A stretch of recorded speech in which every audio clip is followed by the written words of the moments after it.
নমস্কার, সবাই কেমন আছেন? আশা করছি অনেক বেশি ভালো আছেন। আমি স্বর্ণিকা, মধু অ্যান্ড গ্লুসপম আইডি ব্লগে আপনাদের সবাইকে স্বাগত জানাই। একজন চাকরিজীবী মা, একজন চাকরিজীবী বউ, তার সকালটা কিভাবে শুরু হয়? এই যে দেখেন, সকালবেলা স্নান করে চলে এসেছি ছাদে। এটা ছিল গত শুক্রবারের ভিডিও। শুক্রবারের ভিডিও দিতেও অনেকটা দেরি করে ফেলছি, তারপরেও আপনাদের জন্য এটুকুই শেয়ার করছি। শুক্রবার সকাল মানে একটু দেরিতে ঘুম থেকে ওঠা। আসলে ঘুম থেকে উঠেই দেখি শাশুড়ি মা মোটামুটি রান্না করে ফেলেছে।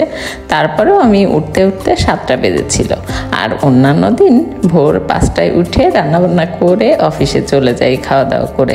সকালবেলা ছাদে আসলে অনেক বেশি ভালো লাগে। আর এই যে সমস্ত কাপড় চোপড় ধুয়ে দিয়েছি, মানে এক বালতি কাপড় চোপড় ধুয়ে দিয়েছি, কারণ শুক্রবারে সমস্ত কিছুই ধোয়া ফেলার থাকে।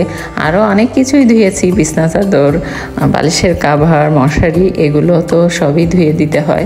আমার সারাদিনের এই যে এনার্জি শরীরে, মনে হয় এই সকালবেলায় এসে এই ছাদে এসে ফুল তোলার এই মুহূর্তগুলো অনেক বেশি ভালো লাগে। আর এভাবে ফুল তুলতে তো আরও অনেক বেশি ভালো লাগে। ফুল তুলে নিয়ে এসে কিন্তু আমি এখন পূজা দিয়ে দিচ্ছি। এখন আর ঠাকুরের পূজা না করে ভাত টাত কিছু খেতে ইচ্ছা করে না, কারণ ঠাকুরকে আগে প্রসাদ না দিয়ে মনে হয় নিজে প্রসাদ গ্রহণ করাটা অন্যায় হয়। এজন্য এখন খুব সুন্দর করে ঠাকুরের পূজা দিয়ে তারপরে খাওয়া দাওয়া করি। আর আজকে দেখেন কত সুন্দর করে ফুল দিয়ে সাজিয়েছি আসনটা, খুবই সুন্দর লাগছে। সারাদিন রান্নাবান্না অনেক কিছুই ছিল, তারপরে একটু বিকেল বেলায় এই যে ছেলে মেয়েকে নিয়ে কিন্তু বেরিয়ে পড়েছি।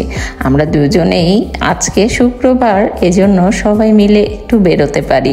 অন্যান্য দিন তো আমাদের একদমই সময় থাকে না, কারণ চাকরি তো সেও করে, আমিও করি। আর সে ঢাকা থেকে আসে, আর আমি তো এখানেই থাকি, কিন্তু সারাটা দিন আমি তো বাইরে থাকি, অফিসে থাকি। আমি যেহেতু নরসিংদীতে থাকি, এখানে ঘোরাঘুরির জায়গা অনেক জায়গায় আছে, পার্ক আছে বিভিন্ন, কিন্তু মানে একেবারে বিনা খরচে বলতে পারেন এই যে এই পৌর পার্কটা আছে। আর এখানে শুক্র শনিবার মেলাও বসে স্টেশনের পাশে।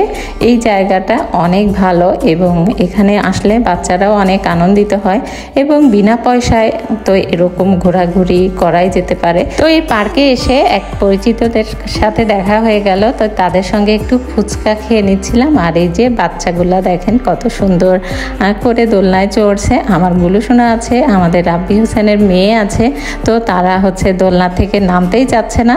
তারপরে আমরা এই যে বাসায় চলে আসলাম। বাসায় ছোট বাচ্চা থাকলে যে কত সমস্যা। আমার মেয়েটা একটু বড়, কিন্তু সেও বাচ্চাদের থেকে কম না। কিন্তু তারা আমার এই যে ওয়ারড্রবে কাপড় চোপড় যে গোছায় রাখি, এগুলাও নষ্ট করে ফেলে, মানে একদমই গোছানো থাকে না। আর আমি সারা সপ্তাহে তেমন সময়ই পাই না সব কিছু সুন্দর করে টিপটাপ করে গুছিয়ে রাখবো। তাই আজকে সব কিছু বের করে ফেলেছি, বের করে সব গুছিয়ে নিচ্ছি। আপনাদের বাসায় বাচ্চারা কি এরকমই করে? আমার ছেলে মেয়ে দুইটা ভীষণ দুষ্টুমি করে, আর হয়তো বা মা যে বাসায় থাকে না, এজন্য মনে হয় আরও বেশি দুষ্টুমি করে। তো আজকের ভিডিওটা এখানেই শেষ করছি। ভিডিওটা যদি ভালো লেগে থাকে তাহলে লাইক, কমেন্ট, শেয়ার করবেন। সবাইকে ধন্যবাদ।